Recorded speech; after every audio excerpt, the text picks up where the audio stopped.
a lot of people in the comments are telling me go back to Europe. Well, my family is actually from Iran. It's gonna be quite hard for me to go back there right now. I don't think it's the place I should be going to back right now. And Hi, hello, Noam. hey Sammy. So thank you for joining. Thank you, thank you, thank you. Tell us where you are. Right now I'm in Tel Aviv, in Tel Jaffa. Aviv, yeah, Jaffa, many, yes. So thank you for tuning in. What time is it over there? It is 9:45 p.m. 9:45 p.m. Okay, and you're a friend of mine, you're a comedian, but just for the people watching, tell us who you are, what you do. Yeah, well, first of all, Sammy and I performed in Geneva like a few months That's ago. right. So it's The, tragic that we have to do a live again in those circumstances. yeah, clearly they violated our Geneva Accord. Clearly. Yeah. This is the first time I'm laughing in like a few days. Yeah. So yeah, Well, yeah, it's yeah. an honor, and I can't imagine what you're going through right now. But you have a unique perspective on everything, and you've been through a lot in this last week, and people want to know what's going on in your region. So tell us, tell us about what you do, and tell us what you've seen and what's happened. Yeah, so I'm a comedian like you. I'm also an activist. I'm Israeli Jewish, but I grew up with Palestinians, and I've been active my whole life um, in human rights, peace, justice, however you want to call it, movement. And I mean, right now we're experiencing one of the toughest moments that we've ever experienced. Um, I don't know how the audience or people who are listening to us, how much they're informed, but since Saturday, basically, things have been really, really, really tough. On top of things being already very tough, it's just been really, really tough. All the narratives, all the escalations, all the possible miseries and violence and everything just like escalated in front of our eyes.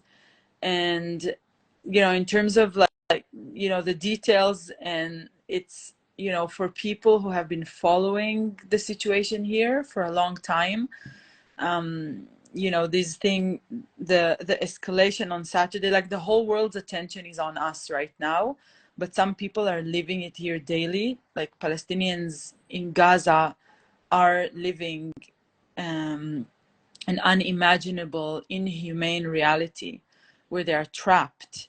2 million people are trapped. They have nowhere to go. They're being, bombarded right now.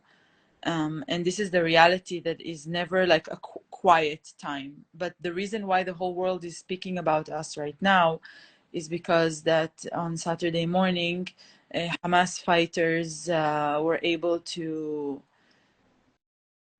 infiltrate through the Gaza fence into the south of Israel. And it's kind of hard to speak about it and to say what has been happening there, but some pretty bad atrocities and deaths and murders, mass murders. A lot of people I know have been kidnapped, murdered, or still not identified. We still don't know where they are. A lot of civilians were targeted, and I think this is why the world's attention has been so enormous. And a minute after that, basically an entire conversation started, and the conversation that is happening abroad and the conversation that is happening here on the ground in Israel Palestine is so different that it's just really hard for you, for me, for all of us to maneuver and to understand even what is happening. Yeah, there's so much to say. I just for me, as an activist, as someone who's been advocating for Palestinian human rights, working towards ending the occupation, I refused myself, Israeli military. I refused the mandatory military draft here. I I actively refuse to be part of the, the occupation. And it's just a very, very sad moment where all the people just disappeared, and a lot of activists and a lot of people who are justice seekers and want to see justice thrive, we kind of feel very much alone right now. Yeah, yeah, and I'm sorry to hear that. You know, for the people tuning in, just to recap, Noam is an activist. She's been supporting the Free Palestine movement for a long time, and she is in Israel and has lost a number of friends from the attacks last Saturday. So, you know, I can imagine it's been pretty disheartening as somebody who's been fighting for this cause, and you know, suddenly you're losing a lot of friends and people you know who've been involved in it as well. And now there's escalation in Gaza. People are being mass murdered in Gaza, and you know, what like first of all, I want to like ask a couple questions about like we see some questions here in the comments that are, you know, people want some clarity and stuff, and you've never been one who's been succumbed to propaganda. You were always kind of clear and on top of things. So just to clarify, there's a lot of, you know, I guess myths circulating around about what actually happened on Saturday, but you've confirmed people have died. Do you know, like, to the best of your knowledge, like how many people have been confirmed to have been killed on Saturday? And also, do you know how many people have been killed in Gaza? In here in Israel, I think we're looking at like 1,300, 1,300, and maybe the numbers will go up, around these numbers, because there are about confirmed in Gaza. The Israelis that are in Gaza confirmed there is about like 100 or right, 200. I don't know. Anyways, People killed in Gaza. Israelis that are Oh, captive, that captive are held in hostage Gaza. Yeah, yeah, in right, Gaza. right. In Gaza, the death toll is, there's no way to know right now. Right. It's mounting up. It's above Yeah. 1,000 people already. People are saying close to 2,000 and 5,000 injured.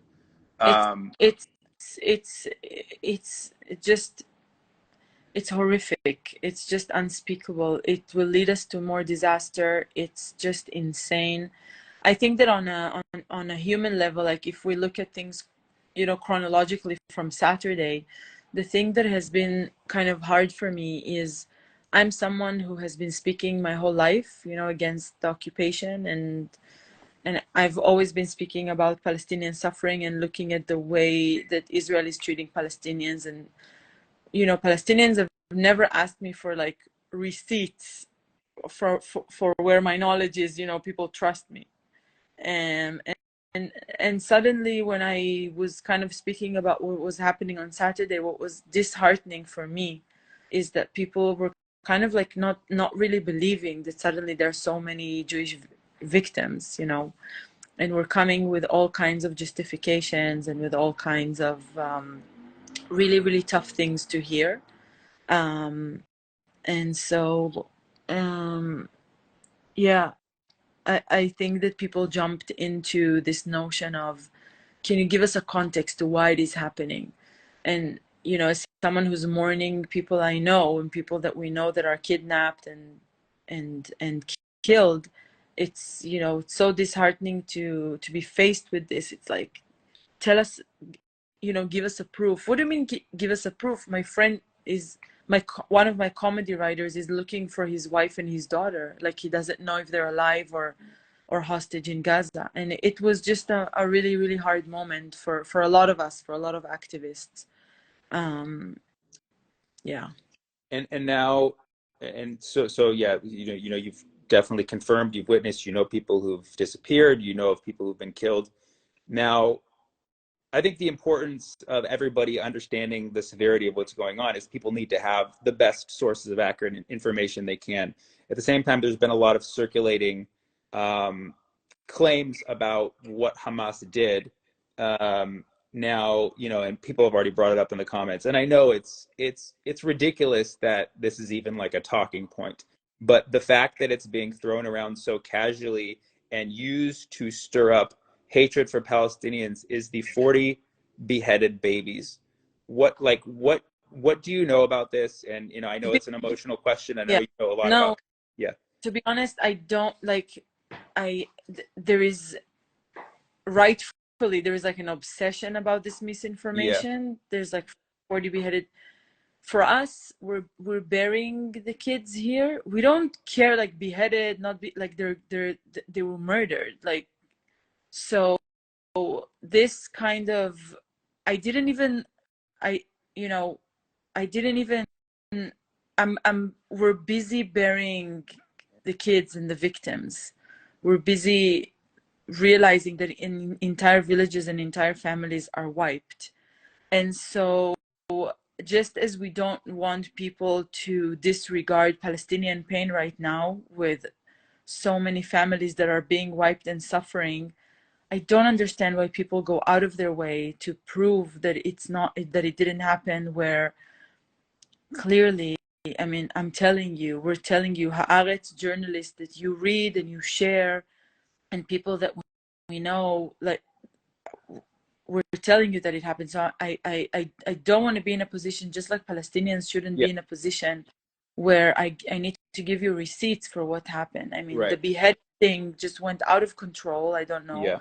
But the reality is that, like, kids were taken hostage and kids, are being murdered. And Right. so, the other thing is, people are going out of their way to show, that the hostages are being treated this way or another, and that the kidnappers have been taking, didn't rape. And like, I've heard, testimonies.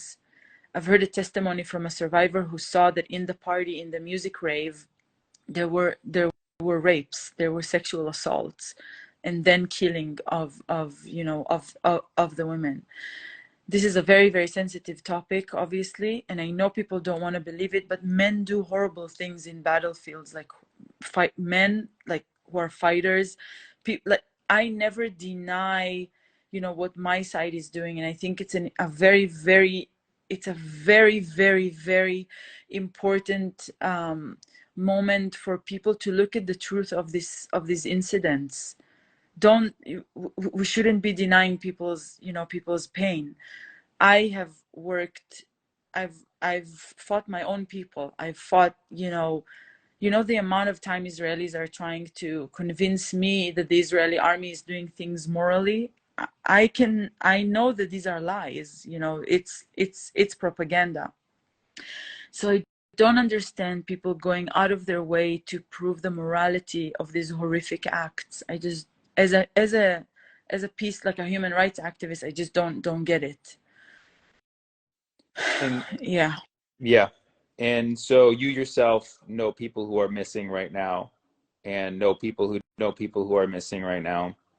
And you did mention like how there's been discussion about how the hostages have been treated and stuff. Do you know anybody who's been in communication with anybody who is being held hostage, or any information about people who are missing, where their whereabouts are, if they're in Gaza or where they are?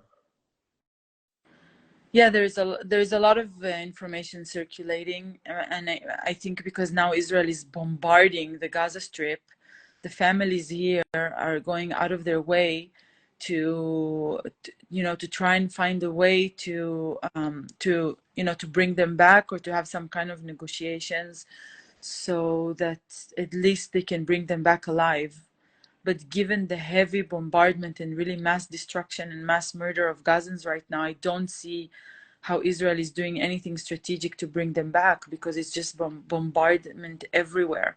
So it's almost like Israel is choosing to not, hold off and see where the Israelis are kept or captive, or if we can even bring them alive. Israel is choosing, just to bombard Gaza without even understanding and stopping and realizing where are the hostages, and if we can prevent innocent lives from being destroyed in Gaza right now. It's just senseless, you know bombing in Gaza. And so the families that their loved ones were kidnapped, they were notified. And I think that there has been some, attempt by Hamas to show that if the bombardment continues, we will lose more and more and more hostages. Israel will lose, but it doesn't look like anyone on the Israeli side gives a fuck, to be honest, because they're just continuing mass destruction of Gaza. Right. If you talk to most Israelis, their point of view is that, we need justice for what happened, and therefore we have to take out Hamas at any cost, and thereby justifying the murder of Palestinian civilians in Gaza. And so, you've been into human rights for many times, and see, the thing is, nobody feels like they have a solution to this. If you were in charge, if you were to propose a solution to what needs to be done now, what would you suggest? My my large scale dream is, that we're living equally and freely on this piece of land, and the two people have, the same rights, the same access to the same resources, and that we're living in complete equality, and freedom on one piece of land. This is like my, the utopian kind of big scale dream, right? Yeah, and I know, you've lost people in this recent conflict, and so there is this question for everybody, is like, how much are you willing to forgive, or will you ever forgive? You want to free Palestine, obviously.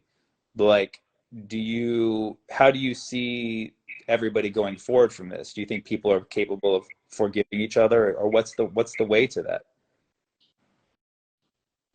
This is it's a very dark time to ask this. I don't know how we're gonna get. I don't know how we're gonna get out of this situation. It's gonna be, I mean, the amount of damage and the amount of pain and trauma and the amount of generations that are gonna be traumatized by what is happening at this moment as we speak is just, it's just horrific. I mean, I've been hopeless many times, in and out throughout the years. Um, but this time it feels different, because this is very, very, very, very, very bad. And I don't know, I don't I to be honest, I don't know how we're gonna come out of this. The most immediate thing I want to do is to prevent innocent lives from further, from further um, damage. I mean, for me, the most immediate thing is to stop the bombing immediately. Um, because every minute that passes, there is more and more destruction in Gaza.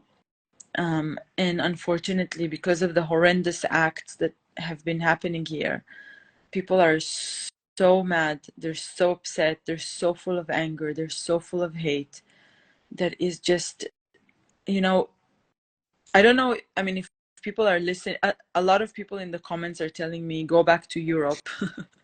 Well, my family is actually from Iran. It's gonna be quite hard for me to go back there right now.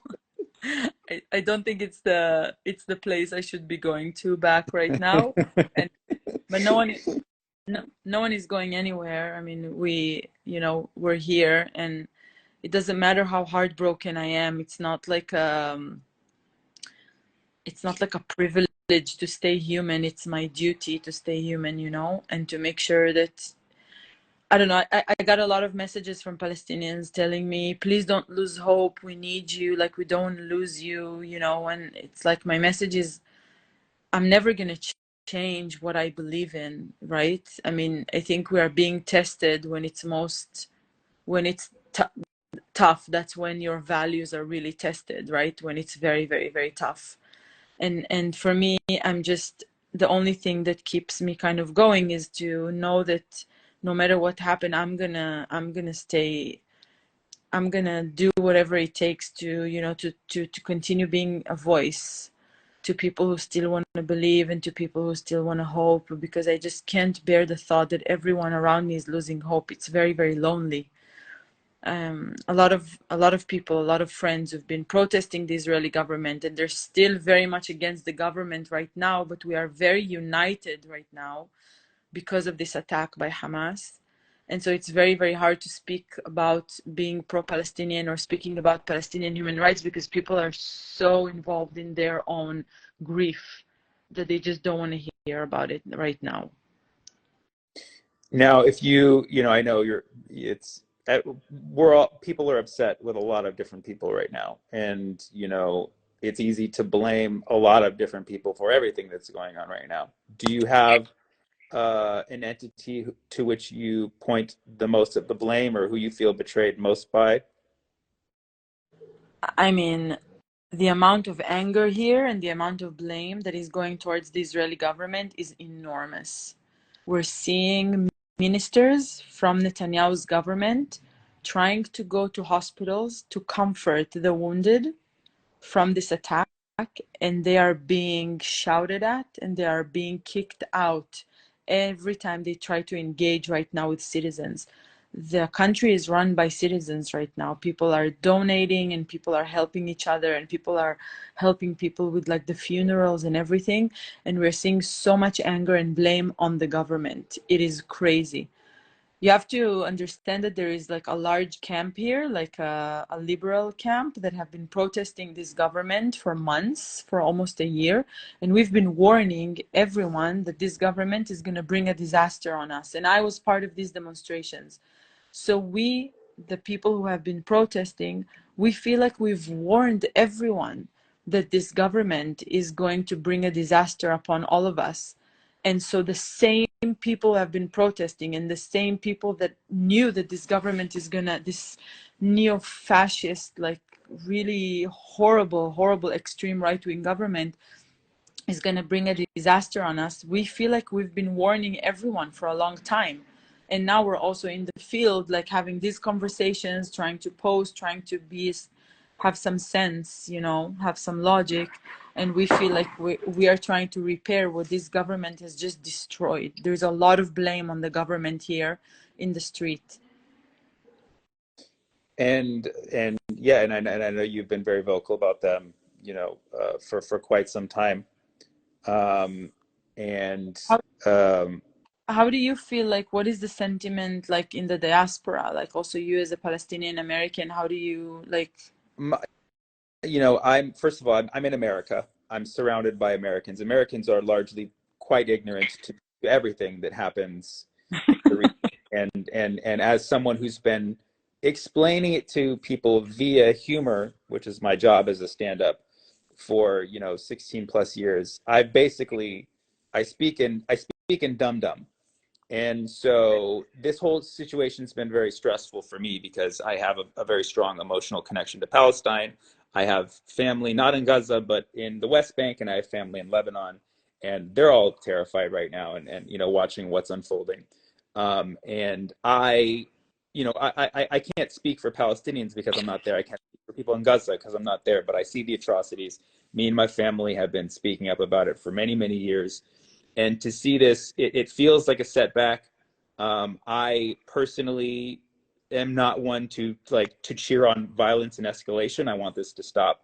And again, I'm removed. I'm not there. I hear so many people in Gaza saying that it's better to fight than just to die living in a cage, which Yeah, I sympathize with those sentiments. But at the yeah. same time, like, how many more children are we martyring this time? Who speaks for the children? Who are we to decide that they don't get to live because that's the way you feel? And that's how I feel. And I'm not saying that Palestinians shouldn't resist. I'm not saying that we need to end. I'm free Palestine and the occupation, but I think that Hamas failed the people once again. Not, not It's only, Yeah. not only that, Sammy, I'll tell you, as you know what, I'll go even deeper with you. Like, I see myself as a Jewish person who's part of, the movement to end occupation. And I fear that now the entire Palestinian resistance movement is being painted just by these horrific acts. And I don't know how, I truly don't know how us, like Jewish allies and Jewish activists to end the occupation, we're gonna have to, like, together with Palestinians, like, we were gonna have to rebuild a lot that is being destroyed, because Yeah. it is going to be so hard to convince people that the plight for justice and the plight for freedom is not painted by these acts that happened on Saturday. That Palestinians have so much more to offer, that we have so much more to offer for ending the occupation than, you know, horrific murderous acts. It's not, it's just, it's, you know, and it's, for me, amazing people that I know, you know, Sami, I don't know, I mean, I don't want to depress you, but the amount of activists who are anti-occupation who died on Saturday from these acts is mounting up to the point where I don't even know how to explain. Like, there is one guy, he's called Haim Katzman. You know what he was doing in with his life? He was protecting Palestinian shepherds in the West Bank from settler violence. Like, this dude was physically protecting Palestinians in the West Bank from settler violence. And his PhD and doctorate was about researching the ways in which the Jewish movements are becoming more and more nationalistic. His research was so groundbreaking in breaking down the ways in which settlers are becoming more colonial and more violent. And this person was in the field, like, protecting Palestinian shepherds. The gap to explain to people what it's like losing such a human being to these, like, you know, that he's being murdered by Hamas, that, you know, call themselves, you know, Palestinian resistance, and then having Palestinians not, or people, like, not believe that this person died in their hands. It's, for me, it's heartbreaking. The other person is a former soldier who gave, like, a breaking the silence, you know, testimonies. You know, we share online the testimonies of the former soldiers of breaking the silence, who broke the silence about their army service and said the truth about the horrific things that they did, you know, in you know, as part of the army in the occupation. We believe them. And now breaking the silence lost, I think it's about, like, 2 activists in their organization, and some people don't believe the horrific acts that happened to those former soldiers, but we still believe the testimonies that they gave. It's just, it's too much. It's too much complexity to hold. It's too much grief. And I'm not, and, you know, civilians shouldn't be, like, graded for how conscious they were, like, but I'm giving these examples because I know that a lot of people view them as allies. And I'm trying to find ways for people to connect to the reality, to what is happening here on the ground for us, how to comfort people, how to talk about the nuances of what is happening here. It's very, very, very difficult, and I'm trying to find ways to, you know, to talk about it. Yeah. I appreciate you coming on here to share things. I want to ask you, you know, 2 more questions, and then I'll let you get some Yeah, sleep. yeah, Number one, for the Israelis and people around the world who are standing with Israel and um, basically upset, or maybe at some point had hopes for the end to Palestinian occupation, but now have, you know, either changed their mind or are, you know, second guessing because of what's happening. What would you say to these people? tell me again, to who to speak to Who is your exactly. Israelis, and then people around the world who are standing in support of Israel, who at one point, you know, wanted freedom for Palestine and wanted an end to the occupation, but are now either on the fence or have changed their mind because of the recent events. What would you say to those people? Yeah, first of all, I want to say that I really understand the pain when your blood is boiling because you're witnessing so much pain. It's hard to think straight, but I want us to not lose our sense of humanity, And I want us to completely disengage from any thought of revenge or dehumanization of Palestinians. We have to immediately withdraw from anything that is leading us to dehumanizing Palestinians or thoughts about revenge. Because these kind of thoughts and these kind of acts is what led us to where we are right now. So if you're listening to me and you're angry and you're frustrated, and I know that you are, and I'm the same, the answer to this, like, this is your testing point. We are not tested when we're sitting comfortably in our homes. We are tested in real times when we are in pain.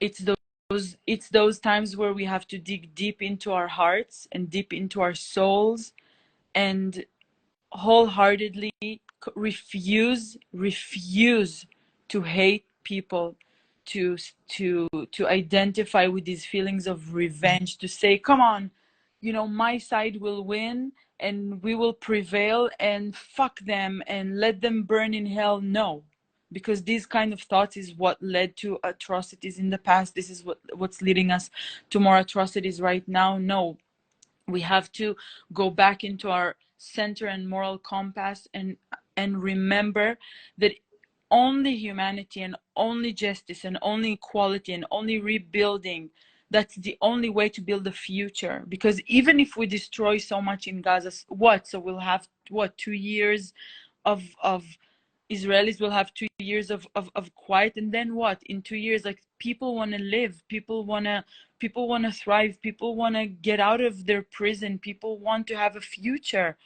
people want to have exactly what you have in the US or exactly what Israelis have. They want to travel, they want to see the world, they want to develop, they want to build families, they want to have their own. Nobody's ever gonna, you know, let go of these dreams. We can't expect people to let go of their dreams. So I'm asking people who are not getting any support, not getting any solidarity right now, to just go back to your center, refuse any kind of senseless hate, refuse any kind of, you know, feelings of revenge, and, you know, get back quickly to your humanity ASAP. Thank you. And this question may have a similar answer, but it's a different question. To the Palestinian people or people who are standing with Palestine, who hate you or dislike you because you're Israeli, or people who, you know, are Palestinian or support a free Palestine, who are justifying what Hamas did, the recent attacks. They're upset about 75 years of occupation.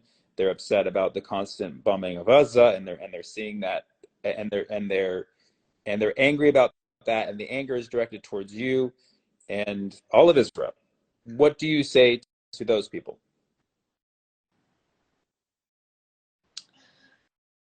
uh, wow, you're really generalizing a lot of people in one question. I don't know, you know, I don't know if, I mean, It's tough. It's a tough question. I know it's yeah, extremely tough I mean, question, but I am curious because as you know, you've been in no, this active game for so long, and there's Palestinians who don't like you simply because you're Israeli. So, you know, with everything that's waiting on them, the 75 years of occupation, and you know what's happening in Gaza right now, all of that anger and everything directed towards you or in general at Israelis, what could you say to them? yeah, I mean, to be honest, it's really tough for me to answer that because, you know, if someone hates me just because, I mean, I don't know if there are a lot of Palestinians who can fit into this question, to be honest, Sammy. I don't know if there are a lot of people who can fit into this category. Mm-hmm. But again, blood is boiling right now. People are super on the edge, right? I invite I I invite people to, you know, really look beyond the headlines and the propaganda and understand that there has been massive pain from these recent events. You know, it's like there is the propaganda of the West right now, the US and the narrative with Israel, and there is, you know, there is so much recognition for, you know, for Jewish and Israeli pain, and I can put myself in a position of Palestinian to look at this and to say like, wow, there's so much compassion from the world. Like, what, you know, what the fuck, we want compassion to Palestinians as well.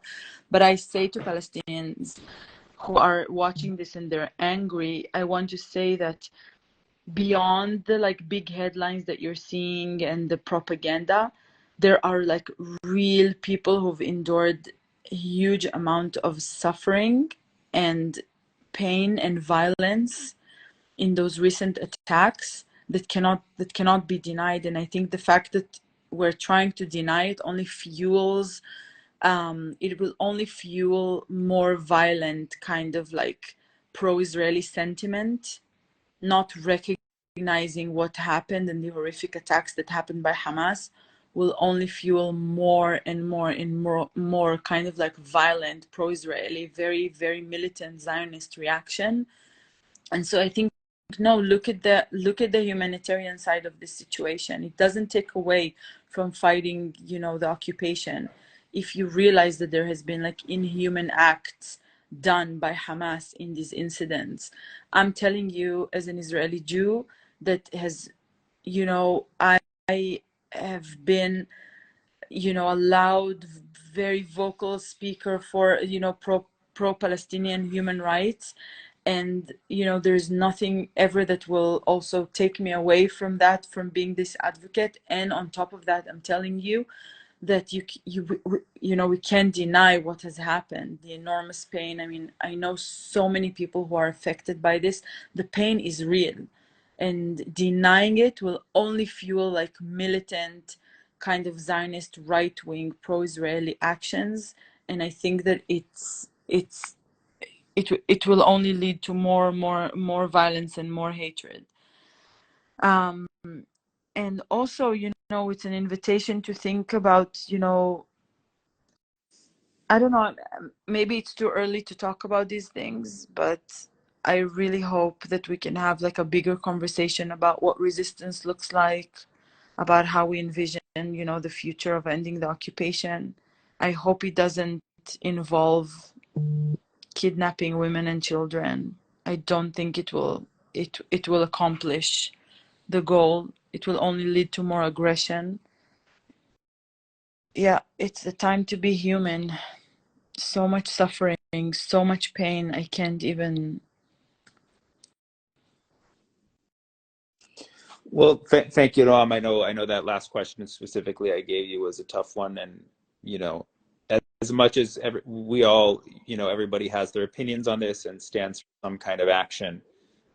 Nobody actually has an actual solution. We're all just kind of, you know, following our instincts or following our gut. So I appreciate you, you know, sharing what you know, what you've experienced. Is there anything else you'd like the world to know about what's happening from your perspective as somebody who's been supporting Free Palestine on the ground in Israel for many, many years? What would you like the world to know now that everything has happened this last week? Um,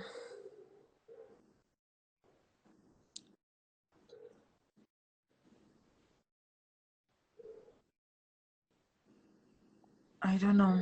I don't know. I really, to be honest, Tammy, I don't have anything hopeful to say Yeah. at this moment. It's just too much trauma and pain to process right now. The world should know that, you know, our pain and our suffering doesn't have to come on the expense, like, not our,